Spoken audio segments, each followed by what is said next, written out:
إن الحمد لله نحمده ونستعينه ونستغفره ونؤمن به ونتوكل عليه ونعوذ بالله من شرور أنفسنا ومن سيئات أعمالنا من يهد الله فلا مضل له ومن يضلله فلا هادي له ونشهد أن لا إله إلا الله وحده لا شريك له ونشهد أن سيدنا وحبيبنا ومولانا محمدا عبده ورسوله. قال الله تعالى في كتابه الكريم بعد أعوذ بالله من الشيطان الرجيم إن في اختلاف الليل والنهار وما خلق الله في السماوات والأرض لآيات لقوم يتقون إن الذين لا يرجون لقاءنا ورضوا بالحياة الدنيا واطمأنوا بها والذين هم عن آياتنا غافلون أولئك مأواهم النار بما كانوا يكسبون. صدق الله العظيم. فقال النبي الكريم صلى الله تعالى عليه وسلم المؤمن للمؤمن كالبنيان يشد بعضه بعضا أو كما قال عليه الصلاة والسلام. أما بعد. Brothers and sisters, today's date is October 11th. And how much we actually have reflected on what that means, we'll find out. But when we understand that the date being October 11th means that this is the first Jum'ah since the 1-year mark of what has been happening in Gaza. And I want you to, whatever you feel like is going to happen, put that aside. Put your phones aside. This isn't to fundraise. This is to send a message for all of us. And I'm not asking you to pay attention for me. I'm asking you to pay attention because your brothers and sisters in Gaza deserve it. And when we look at what's happened over the course of this 1 year where our innocent brothers and sisters in Gaza have been massacred, 40,000. You could fill up this musalla well over 50 times, you still wouldn't reach that many people. All of them wiped out, killed. And the most difficult part of it is that it's not just adults, babies,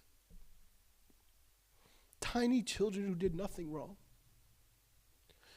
Children who deserved to live and instead their heads were blown off.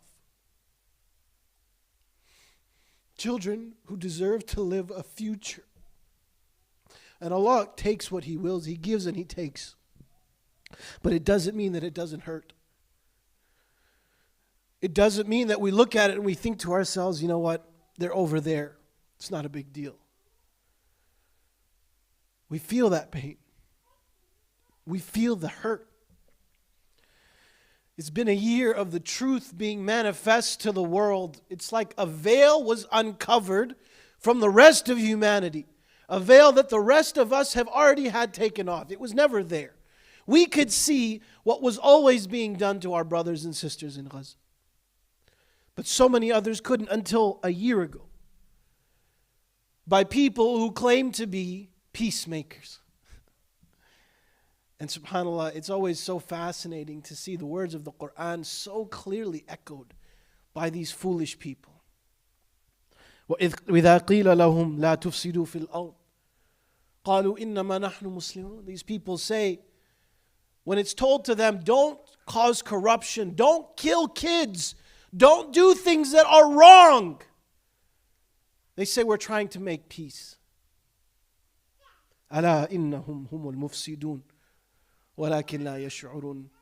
No, those people, they don't even realize how corrupt they are.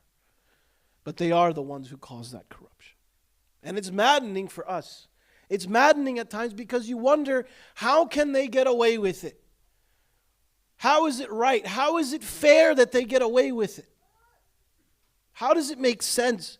But what we have to always remember above all else is Allah's words. That Allah subhanahu wa ta'ala makes a very simple promise that carries grave consequences. وَلَا تَحْسَبَنَّ اللَّهَ غَافِلًا عَمَّا يَعْمَلُ الظَّالِمُونَ.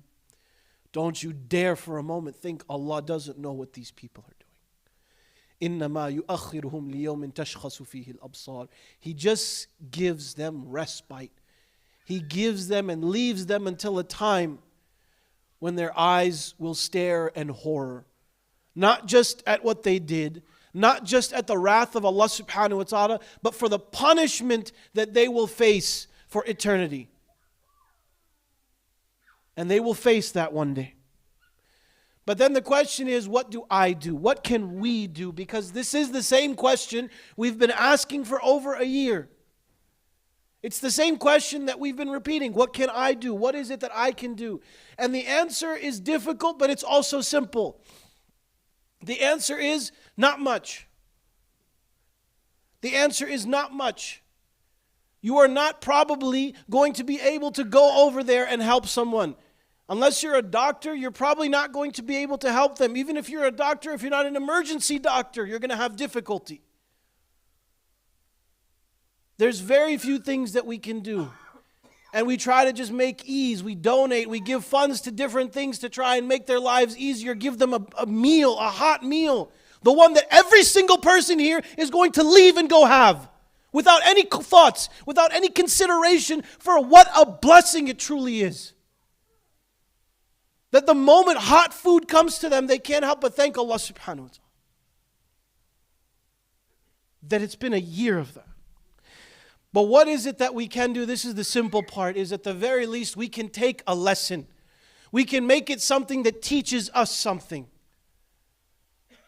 Whether it's through their example, whether it's even through the example of those who do wrong. We can learn something about how we practice our Islam. We can learn something about how we be better Muslims. And as we continue to do the very little bit that we have the ability to, we can also work to be better believers. To be people who are serving the cause, serving Allah subhanahu wa ta'ala in a better way.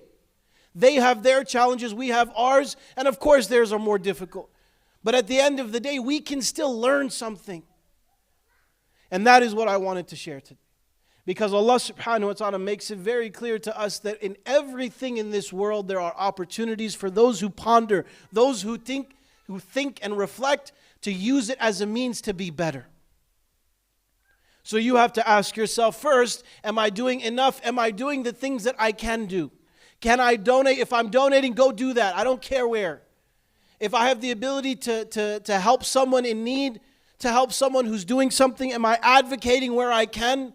Am I assisting someone if a child or a student is being harassed in school? Am I talking to the people who can help fix that?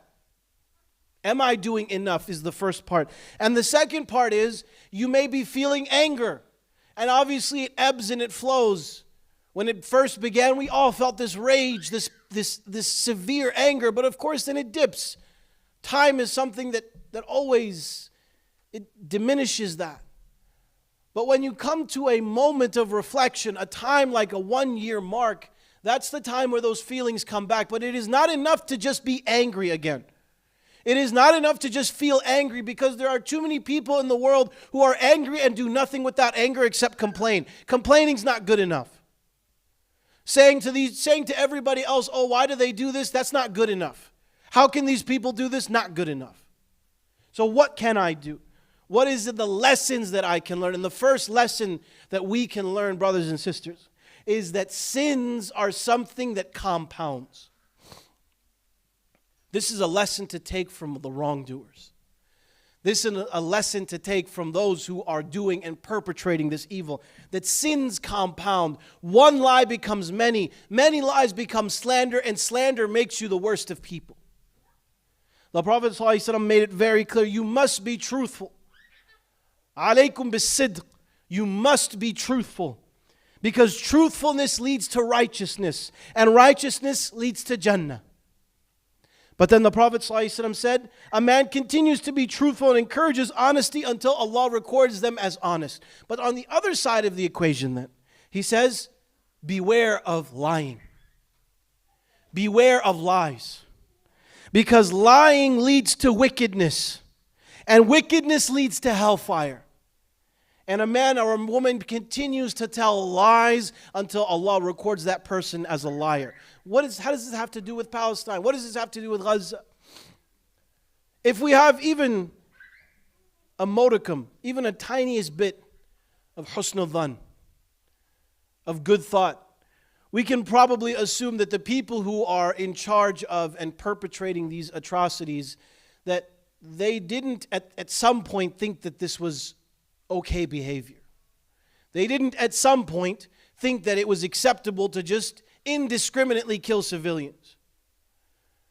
But brainwashing is a thing.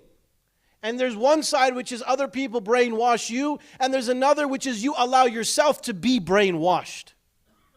This mind is something that is very easily swayed. It can be pushed in a certain direction. And when it goes down that direction, if it's a path of evilness, the Prophet ﷺ told us what happens. That falsehood, lies, they lead to wickedness. And wickedness becomes the state of a person's being.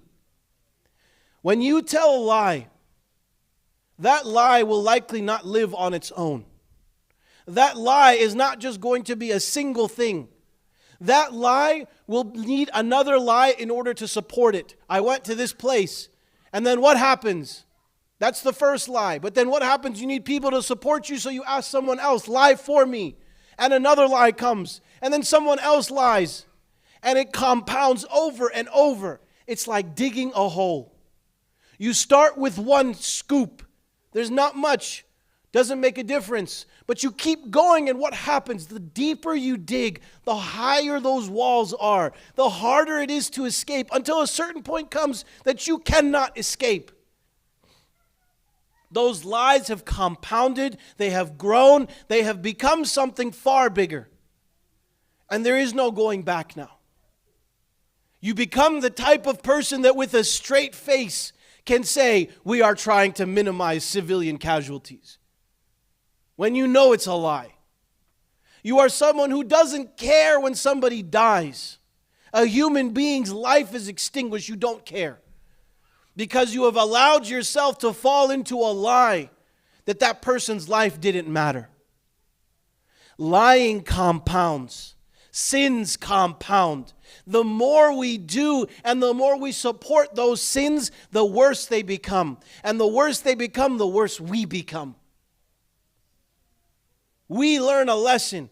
If I want to lie to people, I can very simply make that lie. And I may think to myself that, you know what, it's not going to make a difference.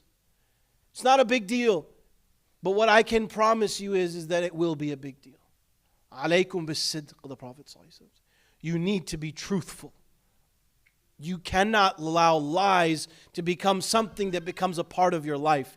Because it's not a simple, you lie and suddenly you become a person perpetrating genocide. That's not how it works. But the truth is that when you lie, when you do something like this, you are pushing yourself closer and closer to that person. It won't happen overnight. Just like becoming a better Muslim, becoming a better person doesn't happen overnight. Becoming an evil person doesn't happen overnight. You are born on fitrah. And you become an evil person by allowing these things to grow, compound, get worse. Digging yourself, backing yourself into a corner. And thinking that the only way out is to go down. Lying sins, they compound, brothers and sisters. And at the very least, we can learn this from evildoers. From those that we see perpetrating genocide of our brothers and sisters in Gaza. We can learn this. Because if you assume that they were just basic human beings, that it's not realistic, that it's not really possible that that many people can all be psychopaths, then you recognize that they are probably brainwashed. And if they're brainwashed, why is it? It's because they allowed themselves to be. Because they lied. And they continued to lie. And they lied some more. And they became the kind of people that we look at with disgust today. This is why to be someone who is truthful is the best policy. And the Prophet ﷺ was known as as-sadiq al-amin, the absolute truth teller, someone who was always honest. The second lesson we learn, brothers and sisters, is the indomitable spirit of the believer. That the believer cannot simply be overcome because of bombs. That the believer will not be overcome because you try to harm them. That the believer cannot be overcome by anything in this dunya when their iman is strong. There is no power and no force and no authority that can turn a believer. Just like when Bilal radiallahu anh had a burning hot stone on his chest and he laid there baking in the sun, and they said, just say one word. Nothing stopped him from saying that word except what he knew to be true. And he said, Ahadun Ahad, every single time. And in the same vein, we see our brothers and sisters, no matter what happens, no matter how many people die, no matter how many cousins, family trees are wiped out, no matter how many dead babies they have to hold, they will not turn away from Allah subhanahu wa ta'ala. They will not say, you win.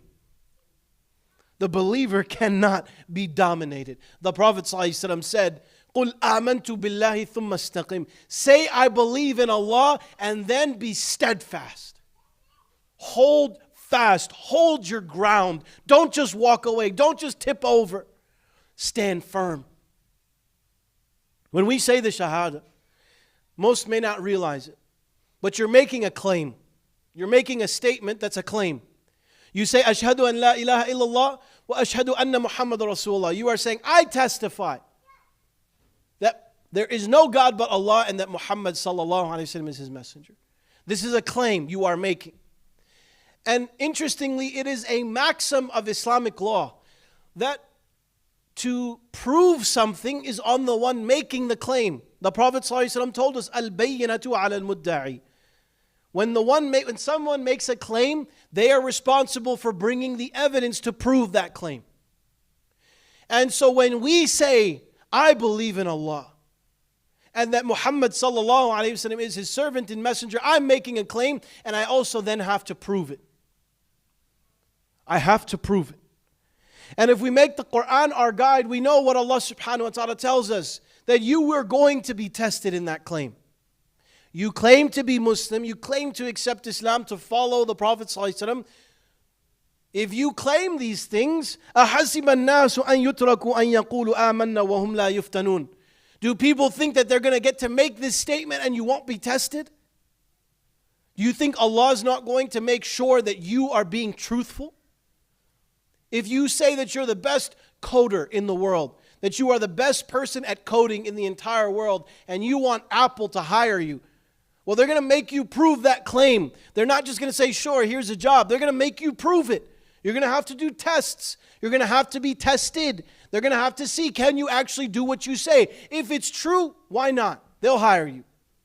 And if that's the case with something as lowly and pitiful as this dunya, why would it be any less for the akhirah? You want Jannah? If you want Jannah, prove it. If you want Jannah, you prove it. Don't just say, I want it, and then go about doing every single thing in your life that says otherwise. You say you're the best coder in the world. Don't just say that, oh, I'm the best coder, and then nothing else. I don't prove it anywhere else. I just happen to know it. Prove it. You make a statement, you prove it. This, brothers and sisters, is a statement that if we're making it, we do need to prove it. We see our brothers and sisters in Gaza proving it every single day. They're praying, the time has passed some hours ago. But you better believe that at this time, when the time was of Jumu'ah, in Gaza, where buildings are rubble, where masajid are destroyed, where people are constantly being bombed, where going into a crowded area actually makes you a target. Do you think that they're sitting back at home saying, you know what, maybe I'll go in 10 minutes? Do you think they're saying, I have to get on this Slack meeting before that? Do you think that they're saying, I have to do this or do that before I go for Jumu'ah? Or do you think that they are right there, looking up at the sky, not for bombs, but for Allah subhanahu wa ta'ala, asking Him for help? The answer is yes. And you tell me, how is it right that I have a car that I can drive up in? I have a comfortable chair I sit in. I have air conditioning. I have heat. I have whatever I need. I have a house. I don't have bombs falling on me. And I cannot come to a single place once a week on time. Once a week. What does that say about us? Are we proving this statement true? You say you believe in Allah and His Messenger. He has given you a task. Come to Jum'ah. And I can't because I have a meeting? I can't because I have a phone call? I can't because of this or because of that? While people in Gaza are proving at every single moment that they believe in what they say. That the words that are being stated by their tongue are affirmed by their hearts. Brothers and sisters, I'm not telling you you can't have a legitimate excuse. I'm not telling you that you can't be late to Jumu'ah ever. It happens. But let me be blunt, it's pathetic. It's pathetic. If you think I'm talking to you, then that's for you to figure out. But if you can't come to a single place once a week on time, while people in Gaza, if they gather in a single place, they're a target for drones, for bombs to fall on them. Their masajid are destroyed. The huffaz, the imams are constantly being killed. And yet, they're right there for Jumu'ah. Not on their phones, not texting. They're at Jumu'ah. Brothers and sisters, if you make a statement, if your statement that you make, your claim that you make is, I believe that Allah is the one true God, the one who controls all, and that Muhammad sallallahu alaihi wasallam is His messenger, that He has given us certain responsibilities, He has told us to do certain things. If that is your claim, you have to back it up. You have to back it up. Because people in far worse situations are backing it up. And what I fear is not shame. What I fear for you is not that, oh, people are going to say this or people are going to say that. What I fear is that when we stand in front of Allah, when we stand in front of the one who has created all things, created us, when we stand in front of Him answering for every deed we ever did, He asks you, why could you not make it for Jumu'ah on time? That we stand there with a dumb look on our face, saying, I don't have a good reason. That's what I fear. Brothers and sisters, if we make a claim, if we claim La ilaha illallah Muhammad Rasulullah, we need to prove it. They're proving it in Gaza. The lesson for us, prove it here when you don't have those same obstacles. And lastly, this situation reminds us of one thing above all else, that all power and all authority belong to Allah subhanahu wa ta'ala alone. That no matter how strong or rich or happy or great or whatever you think you are, no matter how good you think it is that you gave a donation to help brothers and sisters have hot food, no matter what you think, at the end of the day, whatever you can do, you are handicapped by a simple fact, that you are a human being. You are a makhluk of Allah subhanahu wa ta'ala, a creation of Allah. Therefore, the one who has all power is Al-Khaliq, the one who created you.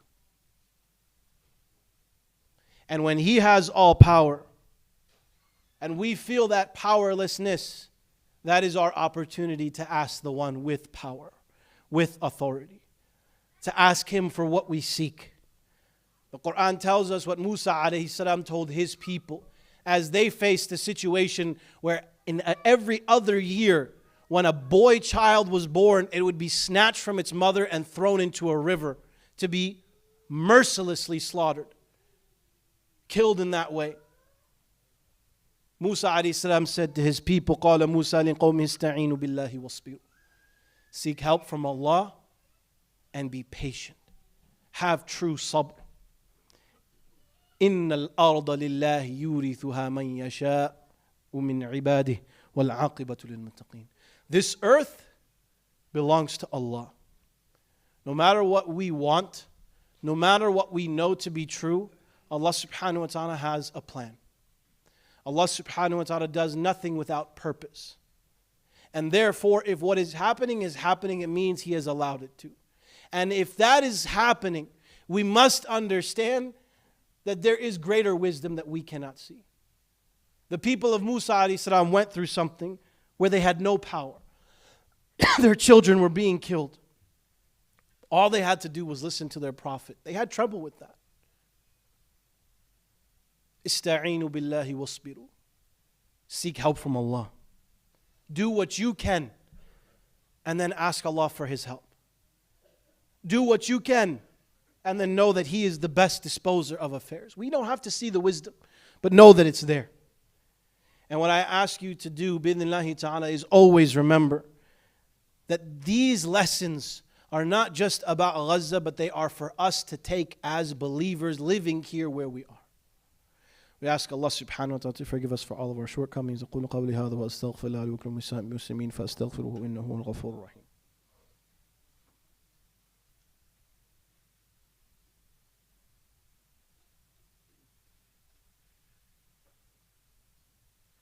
بسم الله الرحمن الرحيم الحمد لله رب العالمين والصلاة والسلام على سيدنا المرسلين سيدنا ونبينا محمد وآله وصحبه وسلم أما بعد. As you leave today, brothers and sisters, reflect on these lessons. Reflect on them. If you didn't hear all of them, go back and listen. If you didn't hear all of them, be on time next week. And do your best to make sure that when you see something wrong, you do what you can. And know that that's all you're expected to do. Reflect on all the things that we take for granted, that the people in Gaza don't have. Clean water, hot food, security. And let those, if nothing else, let those blessings be a means for you being more thankful to Allah subhanahu wa ta'ala. To doing your best to be a better believer. To do your best and prove not just with words but with action that you truly believe that the claim La ilaha illallah Muhammad Rasulullah is firmly in your heart. We ask Allah subhanahu wa ta'ala to make us steadfast on this path. We ask Allah subhanahu wa ta'ala to open all of our hearts. We ask Allah subhanahu wa ta'ala to grant our brothers and sisters in Palestine victory. We ask Allah subhanahu wa ta'ala to grant our brothers and sisters in Palestine victory. We ask Allah subhanahu wa ta'ala to grant our brothers and sisters in Palestine victory. اللهم صل على محمد وعلى ال محمد كما صليت على ابراهيم وعلى ال ابراهيم انك حميد مجيد. اللهم بارك على محمد وعلى ال محمد كما باركت على ابراهيم وعلى ال ابراهيم انك حميد مجيد. ربنا آتنا في الدنيا حسنة وفي الآخرة حسنة وقنا عذاب النار. ربنا ظلمنا أنفسنا وإن لم تغفر لنا وترحمنا لنكونن من الخاسرين. ربنا تقبل منا إنك أنت السميع العليم وتب علينا يا مولانا إنك أنت التواب الرحيم. عباد الله إن الله يأمر بالعدل والإحسان وإيتاء ذي القربى وينهى عن الفحشاء والمنكر والبغي يعظكم لعلكم تذكرون.